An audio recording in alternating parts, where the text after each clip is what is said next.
Hey folks, welcome back to the farm. We're in the kitchen today. We're going to show you how to make the world's best pie crust. Stick around.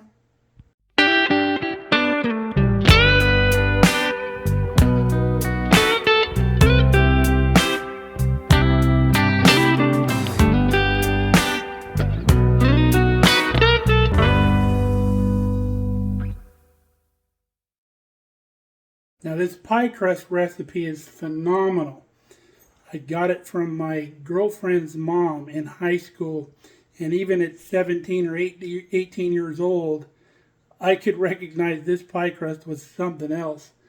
And I got that recipe from her years ago, and I've been using it ever since. Her name was Flora. Really fantastic lady. So let's get with that. We've got two containers out here, one for the wet, one for the dry. You need a bigger one for the dry ingredients because eventually the wet's going to go into the dry. So we're going to start out with 4 cups of flour.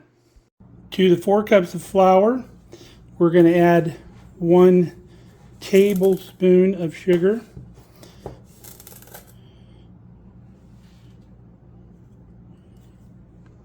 Going to add 2 teaspoons of salt, which is about 2/3 of a tablespoon, which is what we have there. So now we're going to give that a little stir to combine those first 3 ingredients well. So before we continue with our dry ingredients, what I did is I got a cup out of the cupboard, filled it full of ice, put water in it, because we're going to need water in our wet ingredients, and we want our water as cold as we can get it. So we jumped ahead on that portion. The next thing we're going to do in here is we're going to cut in our fat, and into the mix we're adding 2/3 of a cup of butter and then 1 cup of shortening. You want to make sure both are really cold. We buy our butter in bulk and we keep it in the freezer. When it's on sale we pick it up, and our shortening we keep in the fridge. So let's get that measured out. Got our 1 cup measured out of our shortening. We're using the butter flavored shortening. And then we have our butter. 2/3 cup is about 11 tablespoons. So that's 1 whole stick of butter and then 3 tablespoons. I'm going to cut this up into some smaller pieces before I throw it into the flour. Now we need to cut this into the flour. And that's the secret of good pie dough and even good biscuits, is cutting it in. Throw away your little wire pastry blender.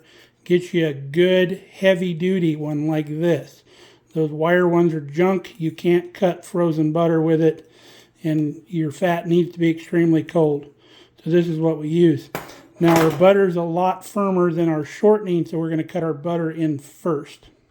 So take your pastry blender and just press down and start cutting that butter in. It's going to take a little force because that butter is frozen, but you'll be able to get through it.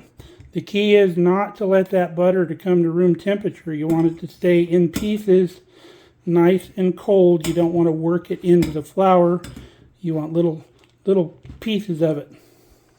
All right, we're going to stop there. You can see how big our butter pieces are.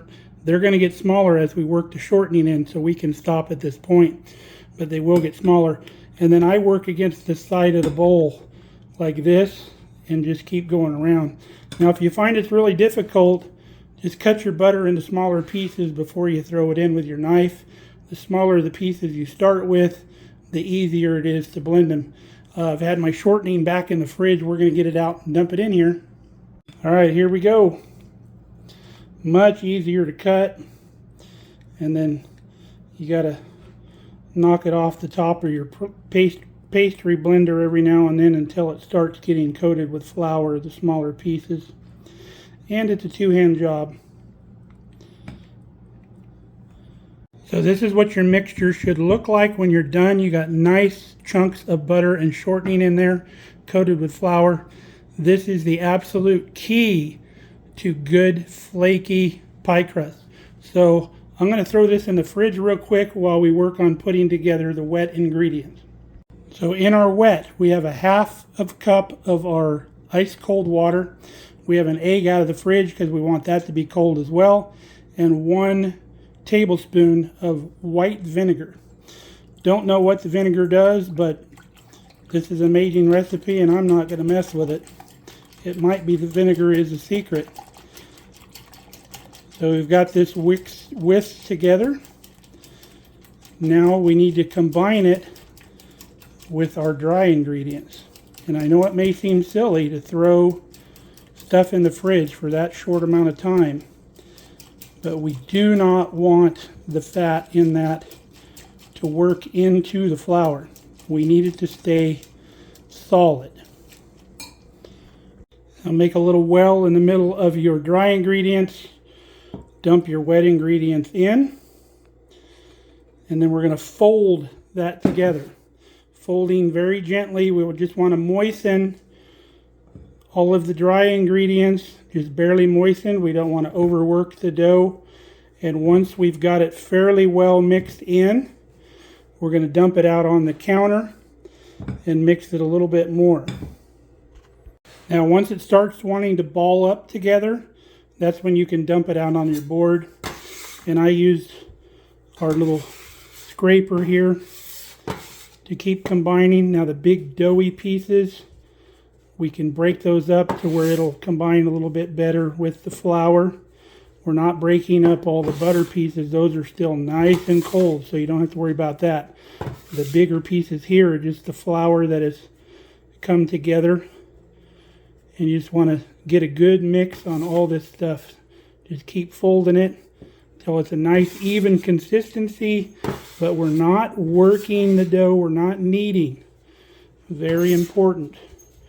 And as soon as this stuff will come together in a ball, stop. Do not keep going. This is not bread. Don't need it. We want a pie crust, not a pie dough. Our mixture is fairly well incorporated. It does not take long. So now what we're going to do with 2 hands, we're going to start putting this into a ball. Again, we're not going to knead it. We just want to form it into a ball. And then we'll cut it in half. That'll give us 2 pastry balls. It'll enough to make a 2 crust pie or 2 single crust pies. You're going to be tempted to put more water in this, but resist that temptation.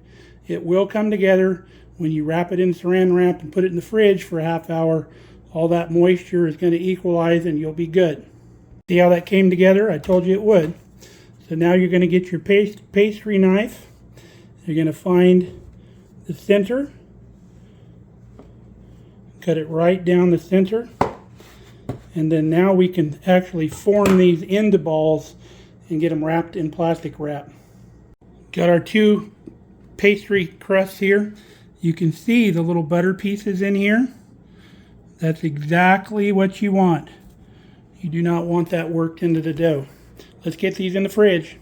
Now, bare minimum in the fridge, 30 minutes. A little bit longer is even better. Ours are going to go longer than that because we got some volleyball to go to here this afternoon. My cousin kid Lily's playing. You've seen her on this channel before. So when we get back tonight, we'll finish this up. Our squash will be fine. It'll be cooled off. And we can finish doing this pie.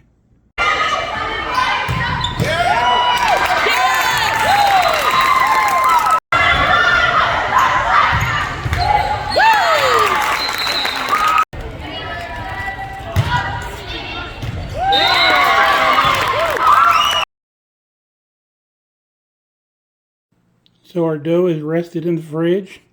We've got our Pampered Chef rolling mat out here that's got our circles on it. Got our pie plates. We're going to roll out our first ball of dough. You want to push your dough out into a rough disc, keeping the sides together as you go, and that'll give you a good start. And then just a little flour on top, and then hit it with your rolling pin, and then come out to about your whitest mark here for our pans that we're using. You can still see the butter in the dough. So put your rolling pin on here when you're done. Fold the pie crust over it, kind of roll it, and then you can put your pan underneath and then unroll it back onto your pan.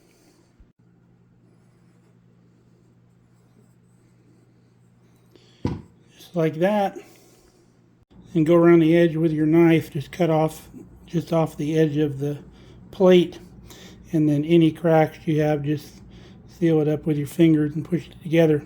Now come in with your index finger and your second finger and your thumb, and then you're going to go around your pie, kind of crimp it onto your edge like that, all the way around. Give you that nice homemade look to the edge of your pie crust. And you're kind of crimping it around the edge of the pie plate, especially if you're pre-baking your pie. You want to roll this outer hook that's created when you pinch it over the edge of your pie plate, and that'll keep your pastry from slipping into your plate if you're pre-baking your crust for like a cream pie or something like that.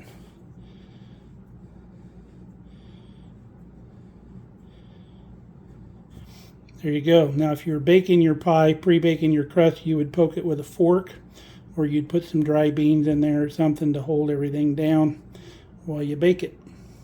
Now we're doing our squash pie in these, so we don't have to pre-bake them, but if you did, set your oven to 475, and then you're going to cook these for 8 to 10 minutes just to get a nice golden brown. Then you let them cool off, and then you pour your cream pie in it. But we're going to dump our pie filling right in these raw crusts. All right, we got them in the oven. We'll come through about halfway around and rotate these pies 90 degrees. Now look at this pie crust. Look how beautiful flaky layers that is. And normally I don't eat the crust on a pie. I just eat the pie and just leave that strip of crust in the plate. But this pie crust is so good that you'll want to eat it. Really yummy. Alright folks, that's my favorite pie crust recipe. I hope you try it. You will absolutely love this recipe. Best pie crust you'll ever eat. So, till next time, stay safe, stay healthy. We love you guys. Come back and see us here on the farm.